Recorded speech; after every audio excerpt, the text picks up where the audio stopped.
আরজিকর কাণ্ডে দোষীদের শাস্তি দাবিতে রাস্তায় নামল ইসলামপুরের বিধায়ক আব্দুল করিম চৌধুরী। এদিন বিকেলে ইসলামপুর পুরনো বাসস্ট্যান্ড দলীয় কার্যালয় থেকে মিছিল শুরু হয়। ইসলামপুর বাস টার্মিনাসে নেতাজি ও গান্ধী মূর্তি পাদদেশে এসে মিছিল শেষ হয়। মেডিকেল কলেজে যেটা আমাদের মামাতে যে মুখ্যমন্ত্রী খুব ঘোর প্রতিবাদ করেছে, খুব রেগে গেছে।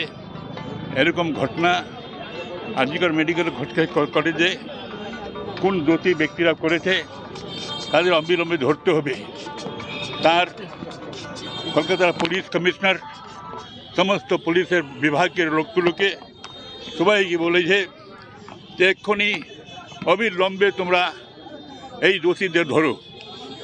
পুলিশ তো যেমন তোমাকে ঘোরাঘুরি করে ধরতে লেগে গেছিল। একটা লোক ধরা পড়েছিল যেটা সিভিক ভলেন্টিয়ার, যার কি হেডফোনটা ধরা পড়েছিল, সেটা বলে ওকে সঞ্জয় রায়কে ধরে পুলিশ রেখে দিল। তারপর মেন পিছনে পিছনে কে কী আছে এদের পিছনে সেটা পাওয়া ছিল না। মমতা ব্যানার্জি খুব জোর লোকে 4 দিন রোববার পর্যন্ত, আমি আজকে রোববার, এই রোববার পর্যন্ত আমি বলছি যে আমি টাইম দিয়েছি যে রোববারের মধ্যে আমাদের এই দোষীদের ধরে নিতে হবে। কিন্তু এর মধ্যে শুনলাম যে সিবিআই নেমে পড়েছে 4 দিন আগেই, এই রোববারে আসার 4 দিন আগেই সিবিআই নেমে পড়েছে। এখন সিবিআই পর মমতা ব্যানার্জি বলেছে যে আমার পুলিশ, বাংলার পুলিশ সিবিআইকে সমর্থন করবে, সহযোগিতা করবে। সেখানেই করেছে। সিবিআই ঘুরে বেড়াচ্ছে, এখনও সিবিআই কাউকে ধরতে পারছে না, যেমন তোমাকে ধরছে। আমরা বক্তব্য হচ্ছে যে একটাই, মমতা ব্যানার্জির পুলিশ যে ঘোরাঘুরি করছে, তো বিরোধী দল বলে কি কাউকে ধরে নিবে? বিরোধী দলের বিজেপি কি কংগ্রেস কি সিপিএম বা কার ওদের ধরে নিয়ে দেখাই দিবে কি হ্যাঁ আমরা ধরলাম আসামি? এটা তো করতে পারে না আমাদের বিভাগ, পুলিশ বিভাগ। ওরা সঠিক লোকটাকে, আসল দোষীটা কে সেটাই খুঁজছে। এখনও সিপিআই ঘুরে বেড়াতে পারছে না কাউকে।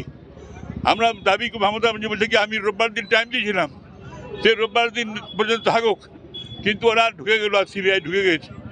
এখন মমতা ব্যানার্জি বলছে সিবিআইকে বলছি যে তুমি আমাকে এই রোববার দিনের মধ্যেই আসামি ধরে ফাঁসি দাও বলো, কিন্তু এখনও সিবিআই ব্যর্থ।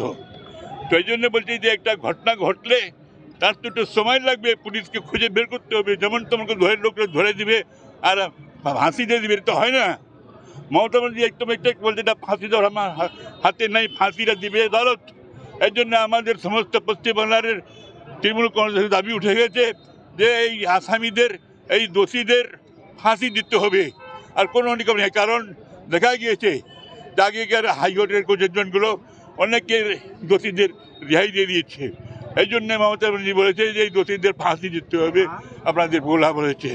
আমি এটাই বলছি, আজকে আমরা মিছিল করে বেরোচ্ছি। মমতা ব্যানার্জি আমাদের দলের নেত্রী, উনি নির্দেশ দিয়েছিলেন যে সারা বাংলায় ব্লকে ব্লকে, টাউনে টাউনে, বিধানসভা কেন্দ্রে সবাই মিলে মিশে কাজ করবে আর ফাঁসির দাবিতে এই আন্দোলন চালাবে।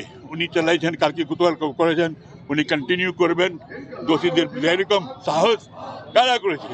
এর পিছনে চক্রান্ত আছে, বিরোধীদের চক্রান্ত আছে পিছনে। আপনারা দেখছেন যে একটা কোনো জায়গায়, কোনো একটা গ্রামে যদি একটা আগুনের চিন্তা পড়ে যায়, সেটা সবাই চায় মেটায়, কিন্তু এরা কিউকে পেট্রোল দিয়ে আগুন লাগাচ্ছে, পেট্রোল দিয়ে আরো ফয়েল দিয়ে আগুন। সারা পশ্চিমবাংলা একদম এরকম করেছিল, যেটা দেখে খুব আমরা খুব আশ্চর্য। সামলাতে হবে আপনাদের মিডিয়ার লোকেরও একটা অংশ এরকম, যারা আরো ওরা এটা ফয়েল দিয়ে চলে যাচ্ছে। যেরকম বলছে বাংলাদেশে হয়েছে, এটা এরকম আমাদের এখানে করবে। এরকম হয় না কি? পশ্চিমবাংলা মমতা ব্যানার্জির নেতৃত্বে আছে, ভালো আছে। মমতা ব্যানার্জি ছাড়বে না দোষীদের, ওদের কোনো রকমের সিবিআই পারলো কি না পারলো দেখবেন না, কিন্তু মমতা ব্যানার্জির পুলিশ বের করবে, দোষীদের সাজা দিবে। মমতা ব্যানার্জি সাজা দেবে, একেবারে রেকমেন্ড করে পাঠাবে আদালতে যে এদের ফাঁসি ছাড়া অন্য কিছু সাজা হবে না।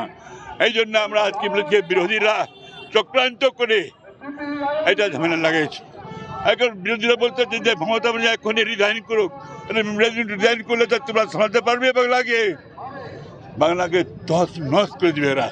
যেরকম আজকে আরজিকর মেডিকেল কলেজে সেদিন মহিলারা স্বাধীনতা দিবস পালন করার জন্য নামে বেরোলো, যে আজকে রাতটা ভেলে 14 তারিখ রাতটা ভেলে কি যে স্বাধীনতা দিবসের দিন আমরা সমস্ত রাত আমরা জেগে কাটবো, আমাদের হাতে মাথাল থাকবে।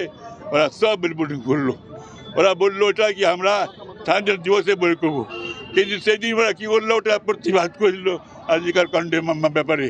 ওই প্রতিবাদ করে যে কিছু বদমাইশ দুষ্কৃতীরা এই বিরোধী দলের ওরা ঢুকে পড়ে আমাদের আরজিকর মেডিকেল কলেজের সম্পত্তিগুলো ভাঙচুর করে এরকম নষ্ট করে দিল যে 100-150 কোটি টাকার 100-150 কোটি টাকার সম্পত্তি।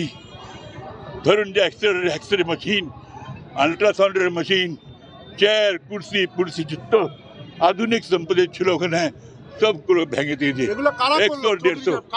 ওইটাই তো বিরোধী দলের লোকেরা কিছু ঢুকে পড়ে এই মহিলাদের সুযোগটা নিয়ে ওরা ঢুকে পড়েছিল ওখানে। এই বিরোধী লোকেদের যারা দেখতে চান যে আমরা ওখানে যাদবপুর ইউনিভার্সিটিতে ওই ডিওয়াইফ আমরা খুব বেশি বাড়ি মিছিল নিয়ে গেল। এই ডিওয়াইফের লোকেরা এরা সব জায়গায় গন্ডগোল করে, ঝামেলা করে, বদমাশি করে, অন্যায় করে। এই জন্যে আমরা বলছি যে সেই দিন আজকাল মেডিকেল হসপিটাল যে তহস করেছে, সেখানে 25 জন লোককে গ্রেপ্তার করা হয়েছে। সেখানে আমাদের নেত্রী সাজা দিবে, ওদের পুলিশ সাজা দিবে, কিন্তু এত 150 কোটি টাকার সম্পত্তি আমাদের আরজিকর মেডিকেল কলেজের এরা তহস নহস করেছে। তার জন্য বিচার চাবো আমরা। আপনি একটা বিদ্রোহী হয়ে বলতেন, আজকে আপনার দলের সুকেন্দু শেখর রায় তিনি বলেছেন সুকেন্দু শেখর রায় তো বের হয়ে গেছে, ও এখন আমার দলের মধ্যে কেউ নেই, ওকে স্পোর্টসম্যান ছিল ওটাকে সরিয়ে